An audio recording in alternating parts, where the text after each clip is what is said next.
Good day, everyone. This is Noodles, and welcome to DDO Players News, where we take a look at the latest news in DDO and on the tabletop. And please welcome my co-host from Ravenloft, Dracula. Hey now, everybody. How's it going?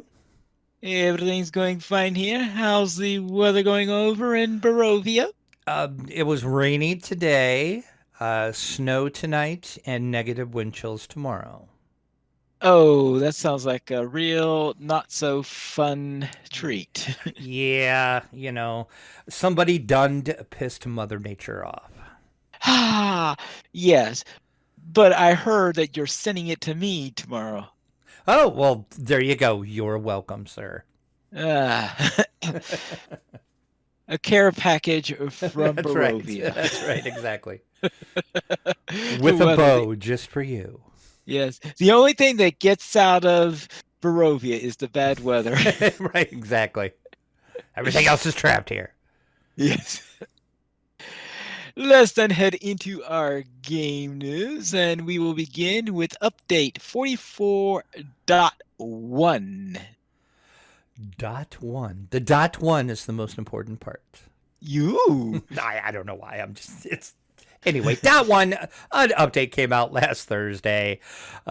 Special note: Festivalt begins soon. Yay, Festivalt! The Jester is on his way. This year's event features several changes to the cookies available. Here are some dates that you want to know. Festival cookies and coins are going to begin to appear Thursday, December the 5th.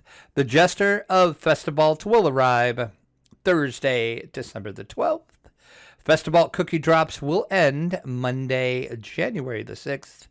And the Jester of the Festivalt will leave Monday, January the 13th. So you have a little while to get those cookies. Go talk to the Jester. Have all of the Festivalt fun. It is upon us, folks. Festivalt is here. Now, I did notice the things dropping on Thursday. That must mean I wasn't paying attention to my inventory. Where were you at? Weren't we at Barovia on? They don't drop in Barovia. Oh, they don't drop in Barovia. Oh, okay, that's right. They can't enter into Barovia. Oh, that's right. It's only an Eberron thing. Okay, it's an Eberron thing. Yep. So you got to Okay, see, be in Eberron to get them. so that shows you how much I paid attention to that. Yeah, exactly. So that's why you didn't see any. Also, there was a couple other fixes. The big one being precision no longer passively applies its 5% bonus to hit calculations and now only applies it while the toggle is active. Also, defensive fighting no longer passively applies its negative 5% penalty to hit calculations and now only applies while the toggle is active. So that is a good thing. And that actually became out of a thread that popped up when they added all of the new information that we've seen on the character sheet.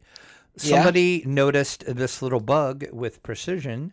And they said, hey, no matter if this is toggled on or off, precision's not working right. Can you take a look at it? And they were like, dope. And then they fixed it. So something good came out of all the new little things we can see on our character stats now.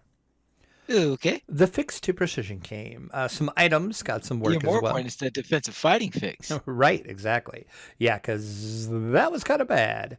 Wands, quivers, and missile weapons will now work with the Wish of Inheritance. The aforementioned Wish of Inheritance will no longer go into ingredients bags. The in-game description of the Traveler's Terrific Trunk now properly states that it gives Sovereign 1 XP elixirs and Major Slayer boost potions instead of stating Superior Experience elixirs and Greater Slayer boost potions. Yay, I guess. Well, it's accurate now, at least. Well, okay, there. Well, yay for accuracy.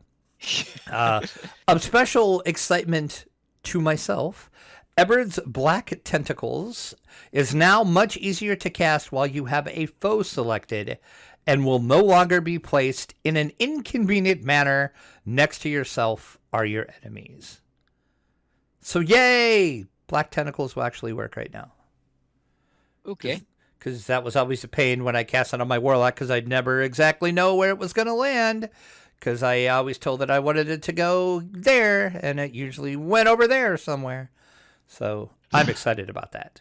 The monster manual deed requirements have been increased for bears, dredges, and mudmen. So you got to kill more of them to finish out that monster manual deed. Well, poor bears. Well, bears. Mounts. The horsies got some work. Horses will now do a dressage dance when the /dance emote is used while mounted. That's something I never thought to check. Like, what would happen if you do a /dance when you're on a horse? Never even crossed my mind to check that. But now apparently they do a dressage dance. So I guess if you have a horse, mount it and do /dance and see what happens. Dismounting will now properly reset a player's swim skill. Okay. Yeah, okay. Players can no longer be mounted in the quest Red Willow's Ruins, and players will now dismount in tavern zones. Holla freaking Luya.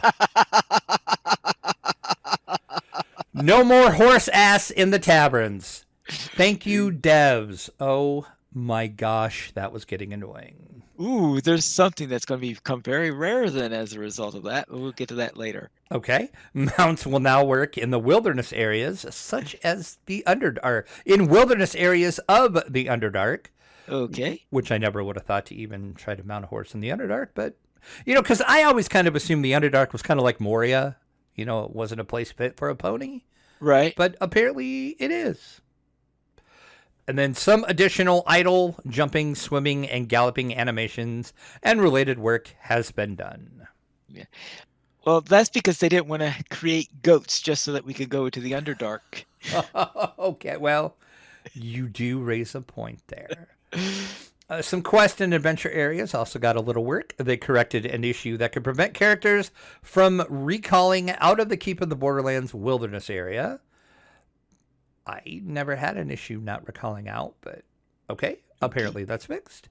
The Gatekeeper, the Hall of Heroes, and Korthos will now send players directly to the Keep public area, and the Return Portal and the Keep exit now provides options to return to either the Hall of Heroes or Korthos. That's kind of cool. They also fixed an issue where it could be difficult to pick up the Crest of the Spider in the Keep on the Borderlands wilderness area. Kobold, Orc, and Gnoll Charms of Evil no longer drop on your player death. Several other small landscape adjustments have been made to the Keep wilderness area. And in Total Chaos, Yulo and Oro no longer get stuck in certain doorways. In the Watch Your Step quest, the Kobold Runner is now properly named Kobold Runner. In House of Pain, a door will no longer automatically close in your face, and some dialogue timing has been adjusted slightly. Smash and Burn, a ladder and platform have been added to make the jump room easier to navigate for characters with the low jump score.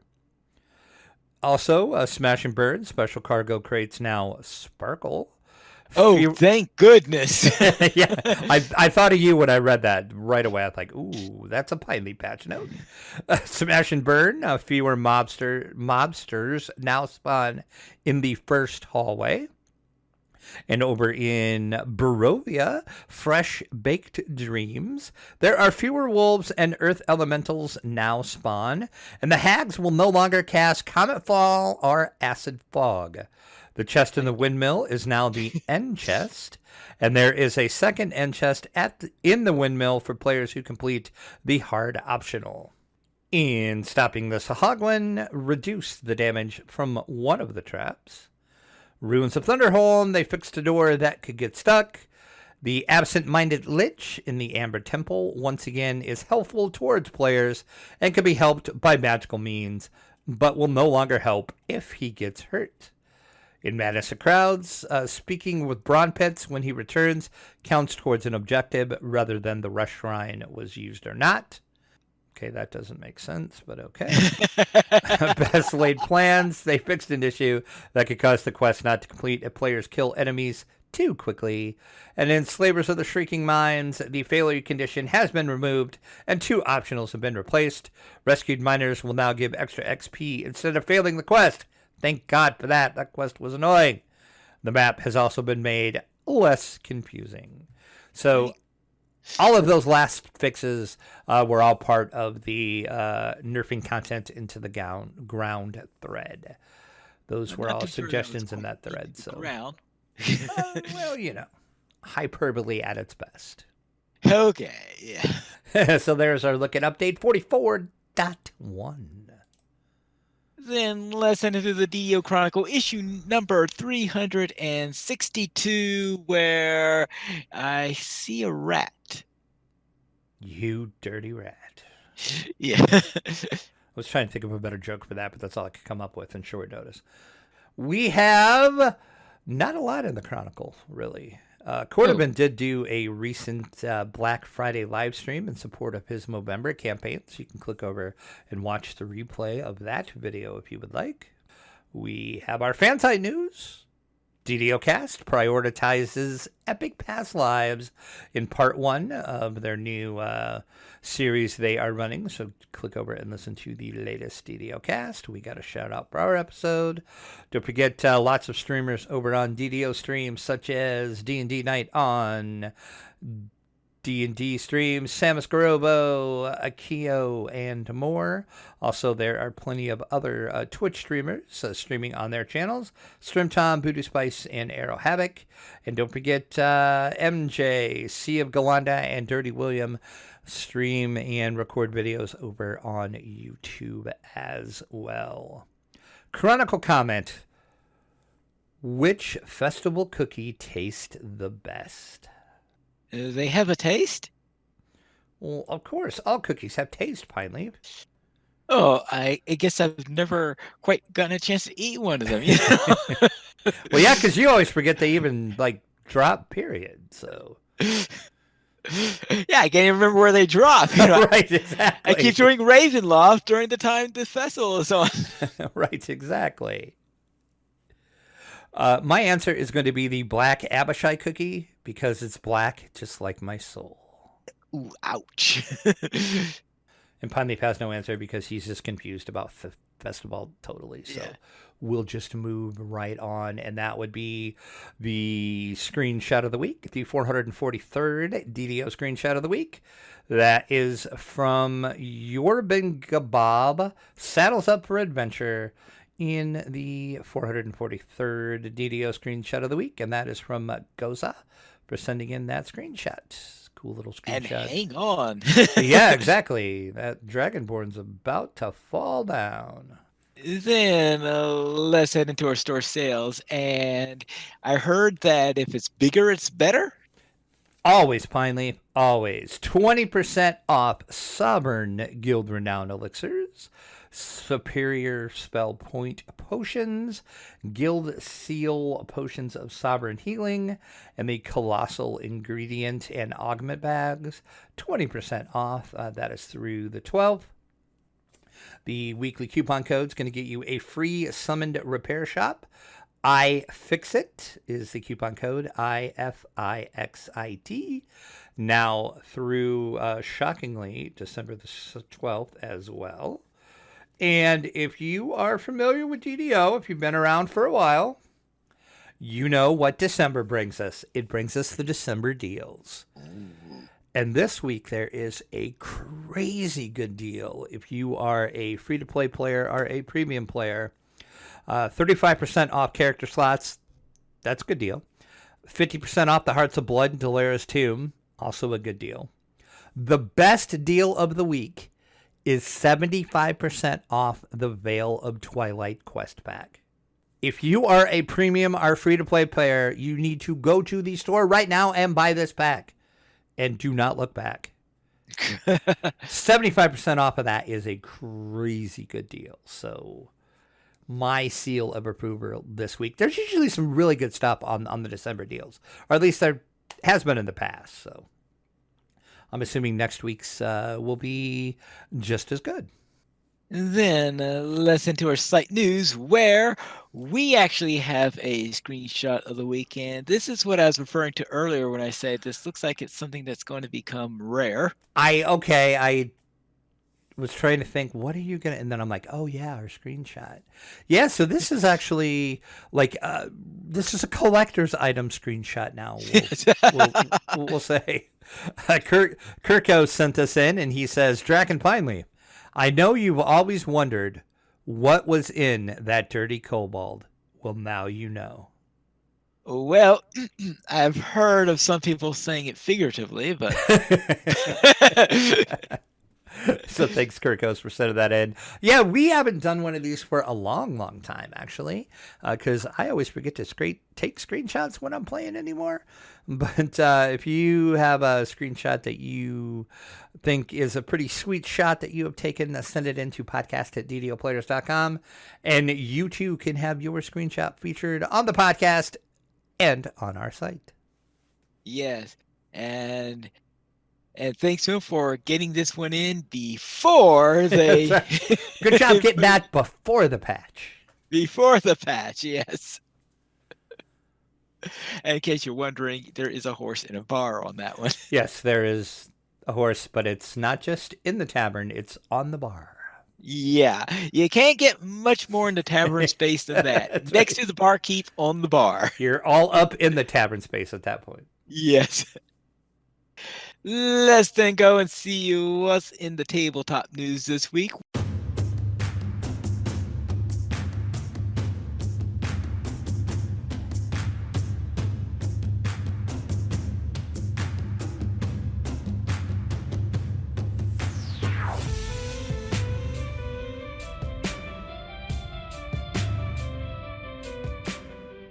Where they have announced a sequel to Gloom Haven.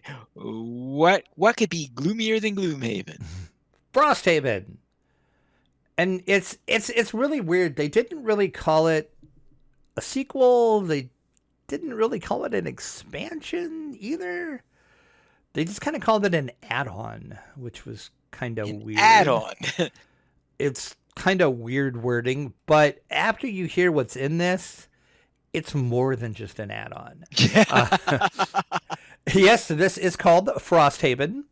It's going to feature the story of a small outpost in the far north, one that is barely surviving the harsh weather, as well invasions from forces both known and unknown. Dun, dun, dun. It will be up to a small group of mercenaries to help rebuild the town and fight to bring it back from the most certain doom it is facing. Frosthaven is going to be a standalone adventure, so you're not going to need the original Gloomhaven to play this. This is a standalone adventure. It features an entirely new 100 scenario campaign, 16 new characters. Yeah, exactly. 16 new characters, 3 new races, 25 new enemies, and over 100 new items. In addition to all the well-known combat mechanics from Gloomhaven, Frosthaven is going to feature a little bit more that you can do outside of combat, including a seasonal event system, numerous mysteries to solve, as well as it's going to offer players how you can control the rebuild of the town. So it is up to you to rebuild the town of Frosthaven, and as you rebuild the town and add more buildings in, more and more things are going to happen, more things are going to open up for you, and so on and so forth. The characters... Kobold. Right, exactly. Literature reference for anybody that doesn't know what he's talking about. This is good. As I said, it's going to feature 16 new characters, 3 new races, and 25 new enemies. Those you can use in the original Gloomhaven as well, if you would like. So it is interchangeable. This, of course, is going to go on Kickstarter. Look for this in March of 2020, and it's promptly going to make about $1 billion in about 10 seconds when it launches. Just my guess on that, but pretty sure that's going to be about right. Because we know the original Gloomhaven made, just $4.4 million when it was on Kickstarter. A little bit. And then I think the second printing of Gloom Haven made like 2 point something million. So yeah. So there you have it. So Frosthaven coming to Kickstarter in March of 2020, and I have yet to even play Gloom Haven. So yay, Frosthaven, I guess. One day, Pineleaf, one day I'm going to buy Gloom Haven.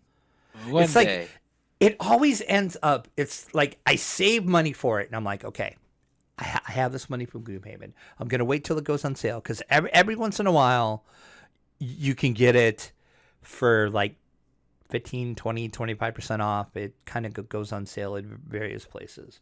Right. And every time it goes on sale, something always happens right before that, and I have to spend that money for something else. Or then when I'm not saving up for it, it goes on some stupid big crazy deal, like at over the Black Friday, whatever weekend you want to call that crazy sale weekend. It was actually $89. And of course, I didn't have money for it then. One day I shall own Gloom Haven. This is not the day. But this one day. is not the day. Very well. One day. Let's go and see what's on the screen.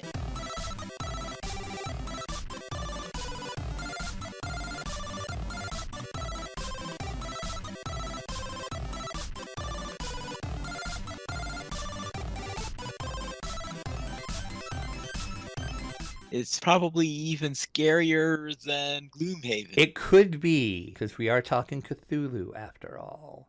Yeah, Yikes. I'm trying to think. It's been a while since we talked about this. There is a movie coming out called Color Out of Space. That is based on, of course, H.P. Lovecraft's work. And we kind of talked about it a little while ago. It's made by a company called Spectre Vision. And Spectre Vision is formed by a couple people. One person some people of this podcast might know by the name of Elijah Wood. Yeah, I think I've heard the name before. I think, maybe he's been in one or two famous movies. The name rings familiar. That's right. Something about a ring and anyway.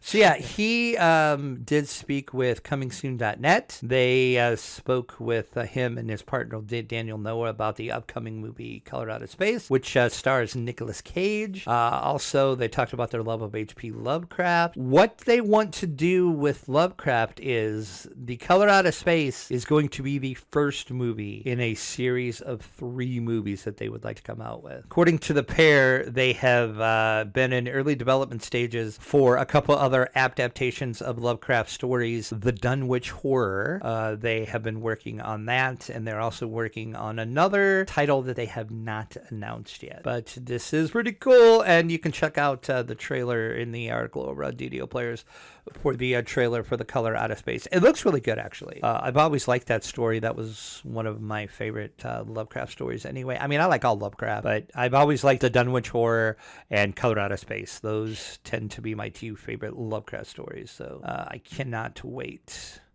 for this. Color Out of Space comes out January 24th.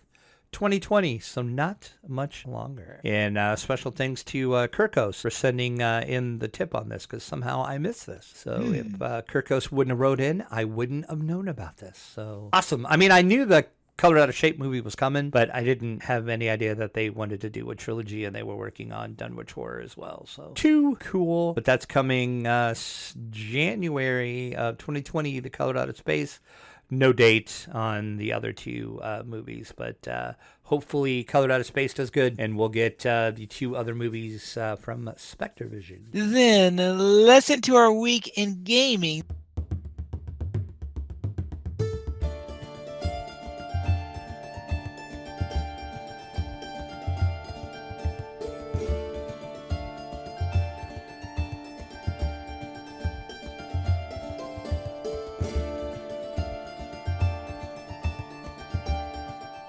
Though it doesn't look like you're very busy in that department. No, I was going to say next. Very well, I'll begin with what I did with you, where we went to Barovia and we ran the first few quests at Ravenloft. Thus, we did Into the Mist, then Death House, Fresh Baked Dreams, where I had a chance to experience the joy of not being acid splashed or comet fallen. And you did mention that several times, that how nice that was. Yes, it was still nasty even without that. Well, yeah. But yeah, there was still that. And then finally, then we had a little invitation to dinner. And I actually impressed myself by remembering the layout of the castle. Which was good because yeah, I actually remembered where to go versus the cards that we pulled. I'm like, okay, yeah, I know where that stuff is on the various floors or whatever. So, and it had been a while since I've been in the castle, but there's that. That was just fun. I just enjoyed Ravenloft. So I'm assuming next we play again, we'll jump into section 2 of said Ravenloft. Section 2. Then in Minecraft, I ran this month's Are You Hardcore, which is a shorter one than usual because there wasn't either Ed, who makes all these things, was not sure if people would have time to do it because he used to go through so much trouble for his Christmas specials, and then no one ever had time to actually do it because of the holidays. So he decided this year he's going to do a shorter one for it so that people could be finished before the holidays hit. So I ran that, which was called a Christmas Freeze. Then in Mage Rage, I ran the first week for December in that, which was usual thing, collecting items and usual some weird things in there, finding usual things. So I had to find a lot of food items as if Christmas were coming or something. Like I had to find berries and cake and cookies and stuff like that. All nice things for Santa Claus, and of course things to keep you warm. So that seemed to be the theme for this week's. And I seem to have a habit of always arrive at the wrong version of something like that. Like there's a point where I found a village and 90% of the village was outside of the perimeter where you're allowed to go for this. So it's like, oh, jeez. And it was and then of course, based on what I could see, as far as I could tell, there really wasn't a easy source of wheat in there anyway, which is what I was looking for in the village. And after I had everything done and went through trouble of planting and harvesting and all this in order to get my wheat, actually, I think I wasn't all finished on this, but right after I got all the wheat I need by planting it and farming it, I then decided, let's find a jungle, and I stumbled right into the middle of a plains village, which had a ton of wheat in it. Yeah, no! So it was like one of those weeks. Then I also finished up my little campaign in the Arkham Horror, the card game, the Midnight Masks, and the Devourer Below. And it's Lovecraftian, so you pretty much can guess how that went. We currently have 15 supporters on Patreon, and if you would like to help support DDO players, simply go to the donations page where you can support the Players Alliance on Patreon. There you'll find rewards, including a mention on the podcast of your choice, or even be a guest with us for an episode of DDO Players News. We did not receive any comments or emails this week. But if you'd like to send us an email, you can send it to podcast@ddoplayers.com. And you can also follow us on Twitter, the Players Alliance @PlayersAllied, DDO Players @DDO Players, Draculetta @Dracula_72, and Pineleaf @Pineleaf Needles. And you can follow Drac on Twitch @Draculetta_72. The Players Alliance has 2 shows on Mondays at 7 p.m. U.S. Eastern Time. We have DDO Players News, and on Saturdays at 8:30 p.m. U.S. Eastern Time, we have Lojo Players News. You can join us for our shows at ddoplayers.com/live. And that is all for tonight. And this is Pineleaf Needles reminding you to quest responsibly.